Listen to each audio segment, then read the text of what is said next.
Hello friends, welcome to Mission IS. Now friends, in this video you are going to get the most important current affairs analysis of the Hindu newspaper analysis of the 9 January 2021. तो आज 9 जनवरी है, इसको मैं हिंदी में explain करके analysis करके दूंगा जो कि आपकी प्रीलिम और मेंस एग्जाम में डेफिनेटली आपको हेल्प करेगा। तो इस वीडियो को आप पूरा देखिए। सबसे इंपॉर्टेंट इन ब्रेकिंग न्यूज़ है, centre turns to the supreme court as talks with the farmers fail to break deadlock.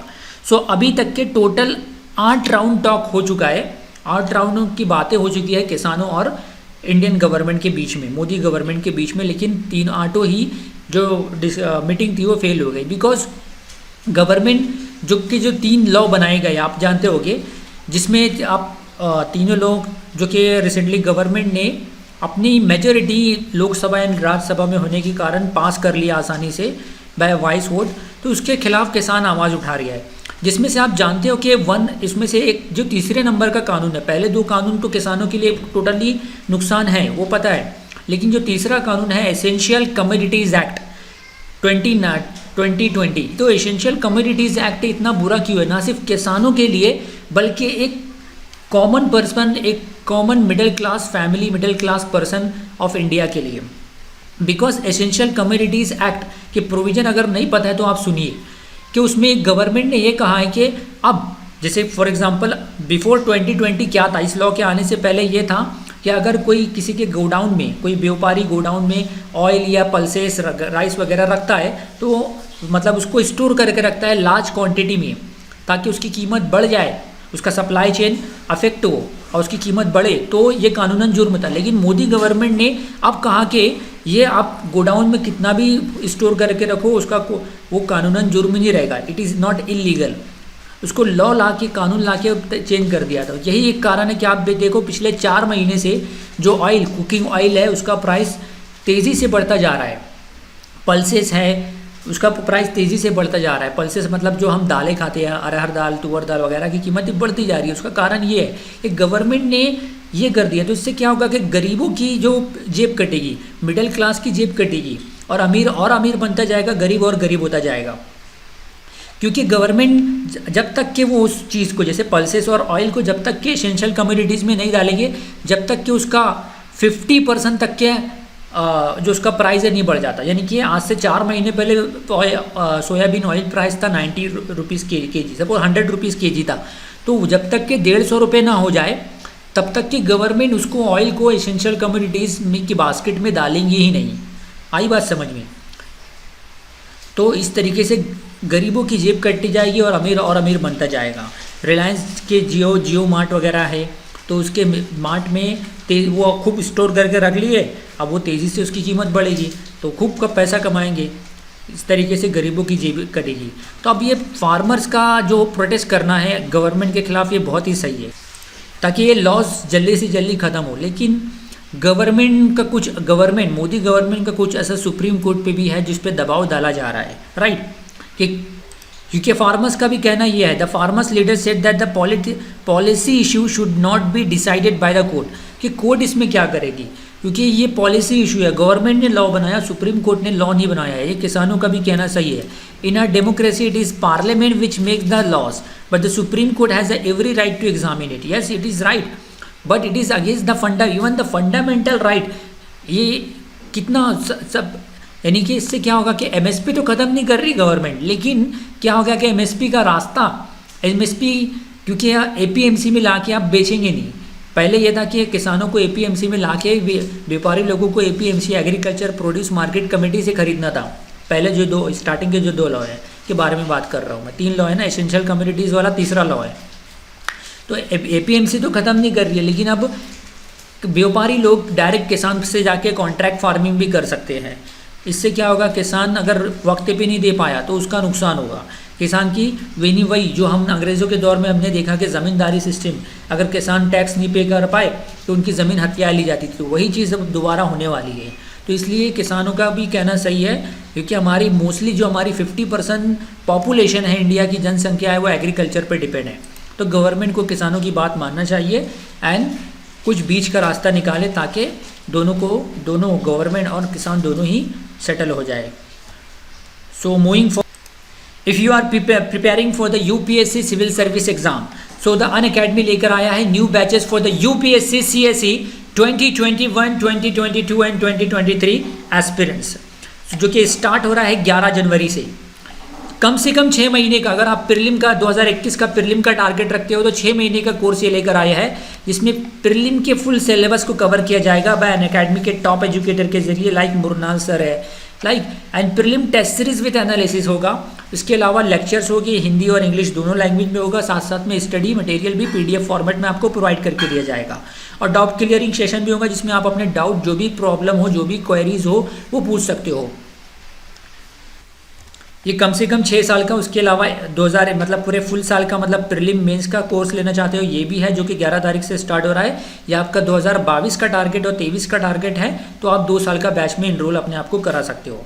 देखिए यूपीएससी प्रिपरेशन के लिए 2 चीज़ें बहुत इंपॉर्टेंट है। पहली चीज़ है कि प्रॉपर गाइडेंस, मतलब राइट दिशा, और दूसरी चीज़ है continuous evaluation, right, and continuous evaluation and the previous year paper analysis, जो कि प्रीलिम टेस्ट सीरीज के जरिए बहुत ही मुमकिन है कि ये सारी चीज़ें कवर हो जाएगी। और लेक्चर वगैरह में आपको टू द पॉइंट, यानी examination to the point syllabus और examination to the point topic ही वो आपको पढ़ाएंगे। इसके अलावा NCERT batches for the UPSC civil service prelim के लिए भी जो हो रहा है वो भी 11 तारीख से स्टार्ट होगा, जो कि खास स्पेशली मतलब 6 to 12 की जो एनसीईआरटी है, हिस्ट्री, पॉलिटी, ज्योग्राफी की, तो उस पर होगा। तो अगर आप इस कोर्स में इनरोल करना चाहते हो तो बिना देर किए हुए डिस्क्रिप्शन में एक लिंक दी हुई है, उस पर क्लिक कीजिए और अनअकैडमी लर्निंग ऐप डाउनलोड कीजिए। जब आप सब्सक्राइब करने जाएंगे तो आपको कोड मांगेगा, तो ये कोड आप डाल सकते हो MIYT10। इसके डालते ही आपको 10% इंस्टेंट डिस्काउंट मिलेगा। जैसे कि 6 महीने का फीस है 40,500 रुपये, तो आपको 10% डिस्काउंट मिलकर 36,450 रुपये ही पे करना होगा। ये आप देख सकते हो MIYT10।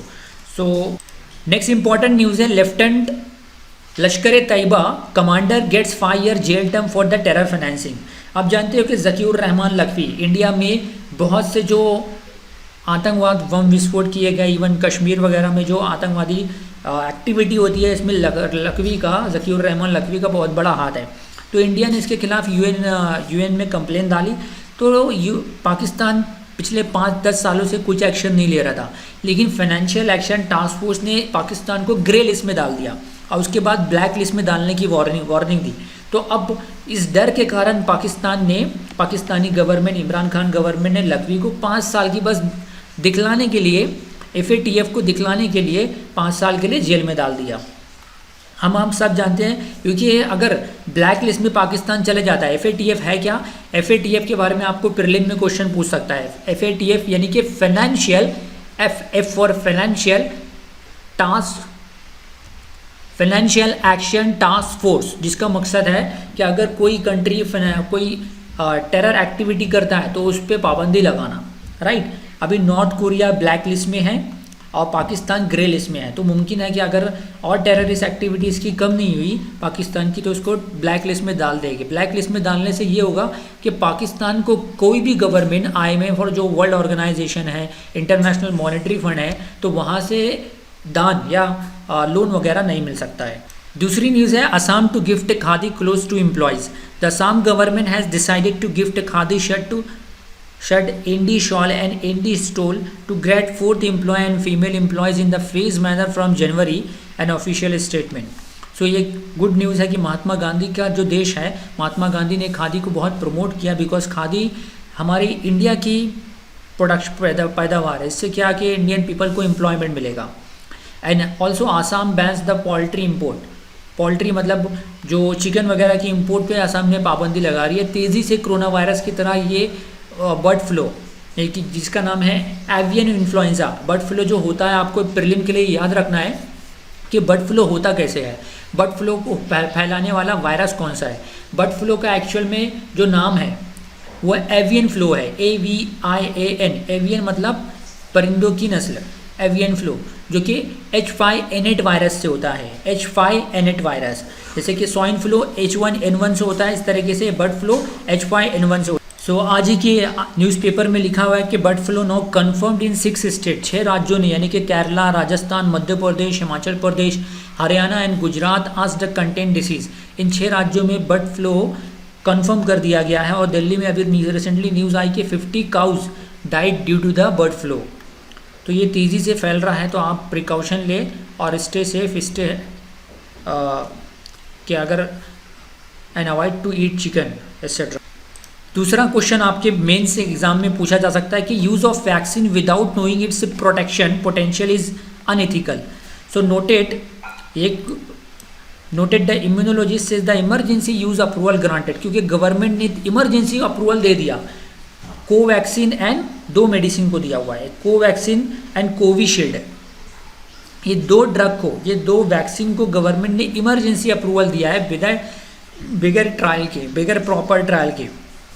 सो इसके बारे में ये आर्टिकल है, फॉर कोविड-19 vaccine over fears of mutant strain is not reasonable on a scientific basis. So, immunologist and faculty, Indian Institute of Science and Education Research, Pune, a former scientist, National Institute of Immunology, New Delhi, disagree the emergency use and approval given to Covaxin and Covishield, the COVID-19 vaccine by Bharat Biotech, on the ground that there was no evidence yet on it, if and how it provided protection, right? क्योंकि ये अभी तक के 100% prove नहीं हुआ है कि ये आपको प्रोटेक्ट करेगी कोविड-19 वायरस से, राइट। लेकिन गवर्नमेंट ने आनन फानन में कोवैक्सीन एंड कोविशील्ड को अप्रूवल दे दी है और पूरे इंडिया में इसका यूज़ होना, इस्तेमाल स्टार्ट हो चुका है। तो आपको मेन एग्ज़ाम में हो सकता है ऐसे क्वेश्चन आ जाए, तो आपको पॉजिटिव और निगेटिव पॉइंट्स दोनों भी लिखना होगा, right, if you want to get the good marks. So I hope friends this video might be help in your not only in prelim exam but also in main exam. So don't forget to like this video and subscribe our channel.